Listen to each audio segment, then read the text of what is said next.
Liver ഹെൽത്തിന് സഹായിക്കുന്ന ഏതാനും യോഗാസനങ്ങളാണ് ഇന്നത്തെ വീഡിയോ. നമ്മുടെ കരൾ പോലെ എങ്ങനെ പരിപാലിക്കാം, അതിനെ സഹായിക്കുന്ന ലളിതമായി ചെയ്യാവുന്ന യോഗാസനങ്ങളാണ്. നമസ്കാരം, welcome back to Tamoor school of yoga. ഞാൻ doctor Shaji, yoga trainer and national yoga referee. നമ്മുടെ ശരീരത്തിലെ കെമിക്കൽ ഫാക്ടറിയാണ് ലിവർ. ശരീരത്തിലെ മെറ്റബോളിക് ആക്ടിവിറ്റീസ്, ഡീടോക്സിഫിക്കേഷൻ, ഇതൊക്കെയാണ് കരളിൻ്റെ ധർമ്മമായിട്ട് പറയുന്നത്. അപ്പം ഇതൊക്കെ നല്ല രീതിയിൽ നടക്കാൻ നമ്മുടെ ലിവറിൻ്റെ ഹെൽത്തിനെ കാത്തു പരിപാലിക്കേണ്ടത് അത്യാവശ്യമാണ്. പണ്ട് നമ്മൾ വിചാരിച്ചിരുന്നത് മദ്യപിക്കുന്നവർക്കാണ് ഈ ലിവർ പ്രോബ്ലംസ് ഉണ്ടാകുന്നത്, ലിവർ സിറോസിസ്, ഫാറ്റി ലിവർ, ലിവറിൻ്റെ ക്യാൻസർ എന്നൊക്കെയാണ് നമ്മൾ വിചാരിച്ചിരുന്നത്. പക്ഷേ ഇപ്പം എല്ലാവർക്കും, സ്ത്രീകൾക്കുൾപ്പെടെ ഇപ്പോഴും ഈ രോഗങ്ങൾ കണ്ടുവരുന്നുണ്ട്. അത് നമ്മുടെ ഈ ഭക്ഷണക്രമം, ജീവിത രീതിയെല്ലാം പണ്ട് കാലത്ത് നിന്ന് ഒത്തിരി മാറിപ്പോയി. അത് ഭക്ഷണം അമിതമായിട്ട് കഴിക്കുന്നതും അഹിത ഭക്ഷണവും എല്ലാം ഇതിനൊരു കാരണമാണ്. നമ്മുടെ ആരോഗ്യത്തിന് ഹിതകരമല്ലാത്ത ഭക്ഷണം കഴിക്കുക, കഴിവതും വീട്ടിലുണ്ടാക്കുന്ന ഫുഡുകൾ കഴിക്കാൻ ശ്രമിക്കുക.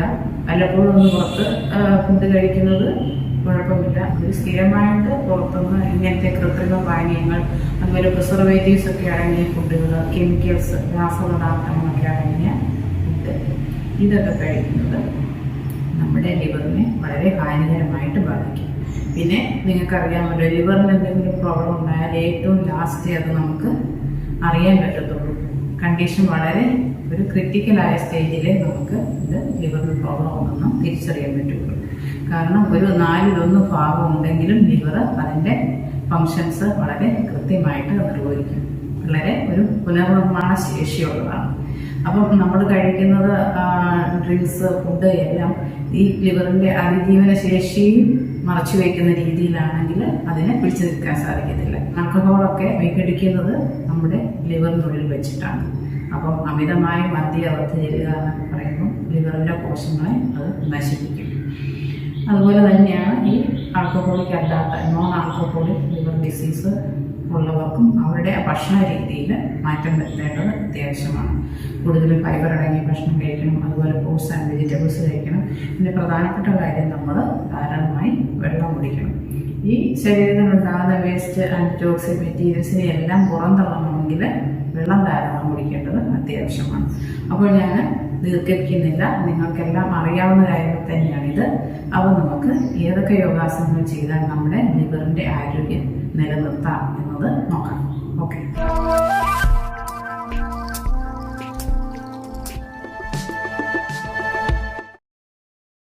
അപ്പം ഇതിനിടയ്ക്ക് പ്രത്യേക കാര്യം കൂടെ പറയാം. നിങ്ങൾ ഈ ചാനൽ ഇനി സബ്സ്ക്രൈബ് ചെയ്തിട്ടില്ലെങ്കിൽ ഒന്ന് സബ്സ്ക്രൈബ് ചെയ്യണം. അതുപോലെ നിങ്ങൾ ഇതൊന്ന് ലൈക്ക് ചെയ്യുക. കാരണം നിങ്ങൾക്ക് ഏതായാലും വീഡിയോ പ്രയോജനപ്പെടും.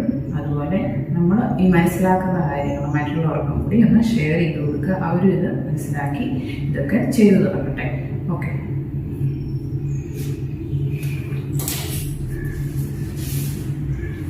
ഫസ്റ്റ് കൊണ്ട് നമുക്ക് മത്സ്യാസനം ചെയ്യാം. അതിന് മുമ്പ് കിടക്കുക.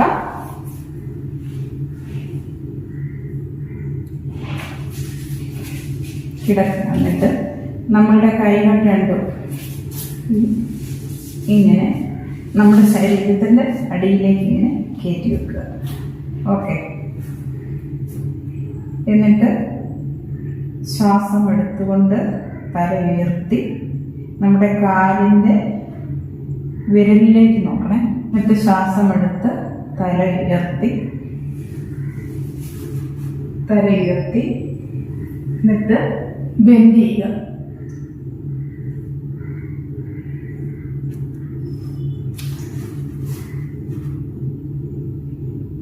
ചെസ്റ്റ് ഉയർന്നു വയ്ക്കണം. തലയുടെ ക്രേണിയം അത് മാറ്റി ടച്ച് ചെയ്തിരിക്കുക. കാല് വിരലുകൾ കൂർപ്പിച്ച് വയ്ക്കുക. സാധാരണ രീതിയിൽ ശ്വസിക്കുക.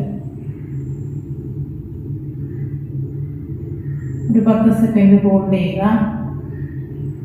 ശ്വാസം എടുത്ത് ഉയർന്ന് ശ്വാസം വിട്ടുകൊണ്ട് താഴ്ന്ന് റിലാക്സ് ചെയ്യുക. ചെസ്റ്റ് നമ്മൾ ഉയർത്തുമ്പോൾ ചെസ്റ്റ് എക്സ്പാൻഡ് ചെയ്യുന്നുണ്ട്. അപ്പം നമ്മുടെ ലിവർ ആൻഡ് അതർ ഇന്റേണൽ ഓർഗൻസിനെ എല്ലാം നന്നായിട്ടത് സ്റ്റിമുലേറ്റ് ചെയ്യുന്നുണ്ട്. ഇത് നിങ്ങൾ ഒരു 3 times എല്ലാ ദിവസവും ചെയ്യുക. ദെൻ നൗകാസനം, ബോട്ട് പോസ് എന്ന് പറയും. ഒരു ബോട്ടിൻ്റെ ഷേപ്പിൽ ബോഡി ആക്കാം. നൗകാസനം നിങ്ങൾക്ക് കിടന്നിട്ട് ഉയർന്നു വരാം, അല്ലെങ്കിൽ നിങ്ങൾ ഇരുന്നിട്ട് ഇങ്ങനെ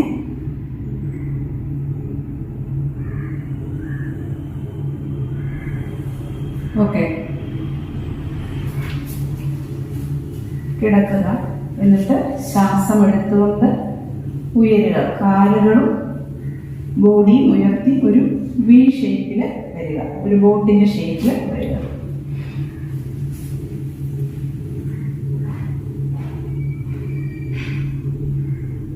ഈ ഒരു രീതിയിൽ നിൽക്കുക. ഇത് നിങ്ങൾക്ക് ഇരുന്നിട്ടും അല്പം ഒന്നിങ്ങനെ ബാക്കിലേക്ക് ബെൻഡ് ചെയ്യുക, കാലുകൾ ഇങ്ങനെ ഉയർത്തുക, വേണമെങ്കിൽ ഒന്ന് സപ്പോർട്ട് കൊടുത്ത് ഉയർത്തുക, എന്നിട്ട് ഇങ്ങനെ ആക്കുക. ഈ ഒരു രീതിയിൽ നിൽക്കുക. ഈ സമയത്ത് നമ്മുടെ വയറിൻ്റെ ഭാഗത്ത് നല്ല പ്രഷർ വരുന്നുണ്ട്. അത് നമ്മുടെ ലിവറിനെ മറ്റ് ഇന്റേണൽ ഓർഗൻസിനെയൊക്കെ ആക്ടിവേറ്റ് ചെയ്തിട്ട് അതിൻ്റെ പ്രവർത്തനം മെച്ചപ്പെടുത്തുന്നു. ലിവർ നമ്മുടെ ദഹനത്തിന് സഹായിക്കുന്നുണ്ട്. അപ്പം നമ്മുടെ ദഹനം അതുപോലെ നമ്മുടെ ടോക്സിക് ആയിട്ടുള്ള മെറ്റീരിയലൊക്കെ നമ്മുടെ എക്സ്ക്രീറ്ററി സിസ്റ്റം വഴി പുറത്തു പോകണം. ഇതിനെല്ലാം നമ്മുടെ ഇന്റേണൽ ഓർഗൻസ് നല്ല രീതിയിൽ പ്രവർത്തിക്കേണ്ടതുണ്ട്. അപ്പം ഈ ബോട്ട് പോസിൽ നമ്മുടെ വയറിൻ്റെ അവിടെ നല്ല പ്രഷർ അനുഭവപ്പെടുന്നുണ്ട്. അതൊരു മസാജ് ലഭിക്കും നമ്മുടെ ഇന്റേണൽ ഓർഗൻസിന്. അങ്ങനെ അത് നന്നായിട്ട് പ്രവർത്തിക്കും. അടുത്തത് ഗോമുഖാസനം. ഗോമുഖാസനം ഒരു കാലം ഇങ്ങനെ വെച്ചു, മറ്റേ കാല് ഇതെടുത്ത് വെച്ചു. ഗോമുഖം, കൗ ഫേസ് പോസ് എന്ന് പറയും. പശുവിൻ്റെ മുഖം പോലെ. ഇത് പശുവിൻ്റെ 2 കൊമ്പായിട്ട് കണക്കാക്കാം. കൗ ഫേസ് പോസ്. എന്നിട്ട് ഈ കൈ മേളിൽ ഇത് ബാക്കിലേക്ക് കൊണ്ടുവരിക, വിരലുകൾ തമ്മിൽ കോർത്ത് പിടിക്കുക. ഇങ്ങനെ കോർത്ത് പിടിക്കുക. ഈ ഒരു രീതിയിലിരിക്കുമ്പോൾ നമ്മുടെ ഇന്റേണൽ ഓർഗൻസ് സ്റ്റിമുലേറ്റ് ആകുന്നുണ്ട്. ഇത് മറ്റേ സൈഡിലും ചെയ്യണം. ഇതുപോലെ ഈ കാല് ഇങ്ങോട്ട് വെക്കുന്നു, മറ്റേ കാല് മേളിൽ വെക്കുന്നു. എന്നിട്ട് ഈ കൈ ഉയർത്തുന്നു, മറ്റേ കൈ ബാക്കിലൂടെ കൊണ്ടിരുന്ന് കോർത്ത് പിടിക്കുന്നു. ഇങ്ങനെ വിരലുകൾ തമ്മിൽ കോർത്ത് പിടിക്കുന്നു. ഏതാനും സെക്കൻഡ് ഇങ്ങനെ ഈ ഒരു പൊസിഷനിലായിരിക്കുക. ശേഷം റിലാക്സ് ചെയ്ത് പിടിക്കുക. അടുത്തത് നിങ്ങൾക്കറിയാവുന്നതായിരിക്കും ഭുജംഗാസനം, കോബ്ര പോസ്. കോബ്ര പോസ് ആ യോഗാസനത്തിൻ്റെ കംപ്ലീഷനിൽ നമുക്കൊരു കോബ്രയുടെ ഷേപ്പ് തോന്നുന്നു എന്നുള്ളത് കൊണ്ടാണ് കോബ്ര പോസ് എന്ന് പറയുന്നത്. ഭുജംഗാസനം അല്ലെങ്കിൽ കോബ്ര പോസ്. കമഴ്ന്നുണ്ടാക്കാം. എന്നിട്ട് ശ്വാസം എടുത്തുകൊണ്ട് നമ്മുടെ നേവലിൻ്റെ മുകളിലേക്കുള്ള ഭാഗം ഉയർത്തുക. ഷോൾഡർ ഇങ്ങനെ ഒന്നും ഇരിക്കരുത്, ചെവിയിൽ നിന്ന് താഴേക്ക് ഇരിക്കണം. നോട്ടം മേളിലേക്ക്.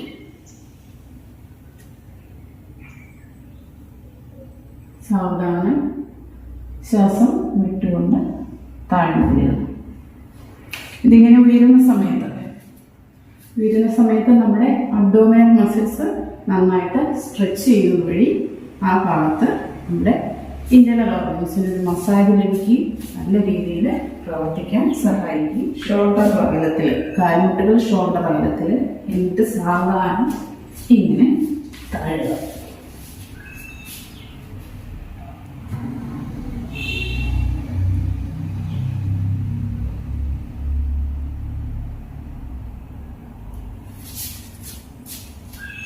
ഇതും ചെയ്യാവുന്നതാണ്. ഓക്കെ, ഇനി കരളിൻ്റെ ആരോഗ്യത്തിന് ചെയ്യാവുന്ന ഒരു പ്രാണായാമം പറഞ്ഞു തരാം. നമ്മുടെ ലിവർ ഹെൽത്തിനെ നല്ല രീതിയിൽ പരിപാലിക്കാൻ സഹായിക്കുന്ന ഒരു പ്രാണായാമമാണ് ഭസ്ത്രിക പ്രാണായാമം. അതിൽ നമ്മൾ ഇതുപോലെ ഏതൊരു പൊസിഷനിൽ നിങ്ങൾ കംഫർട്ടബിൾ ആയിട്ടിരിക്കുക.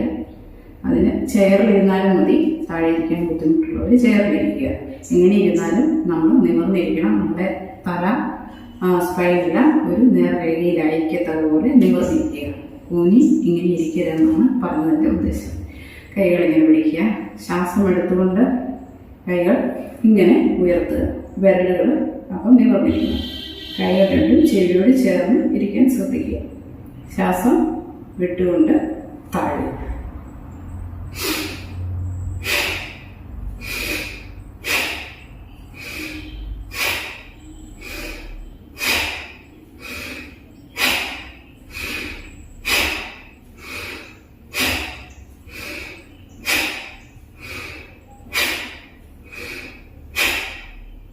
ഇങ്ങനെയപ്പം ഫോഴ്സിൽ ഇൻഹെയിൽ എക്സെയിൽ. അപ്പം ഈ ഭാഗത്തെ ഓർഗൻസ് എല്ലാം വളരെ ഒരു സ്റ്റിമുലേഷൻ കിട്ടും. അത് ചെയ്യാവുന്നതാണ്. അപ്പം ബാക്കിയുള്ള എക്സസൈസുകളൊക്കെ ചെയ്യാൻ ബുദ്ധിമുട്ടുള്ളവർ ചെയറിൽ ഇരുന്നിട്ട് ഈ ഒരു 10 പ്രാവശ്യം ഇങ്ങനെ ഒരു 10 തവണ ചെയ്തു തുടങ്ങുക. അങ്ങനെ നിങ്ങൾക്ക് എണ്ണം കൂട്ടിക്കൊണ്ടുവരാം. അങ്ങനെ എല്ലാ ദിവസവും ചെയ്യുക. ഇതെല്ലാം നിങ്ങൾ ചെയ്യേണ്ടത് എംപ്റ്റി സ്റ്റൊമക്കിൽ ആയിരിക്കണം. പ്രത്യേകം ശ്രദ്ധിക്കുക. ഓക്കെ, അടുത്ത വീഡിയോയിൽ വീണ്ടും കാണാം. Till then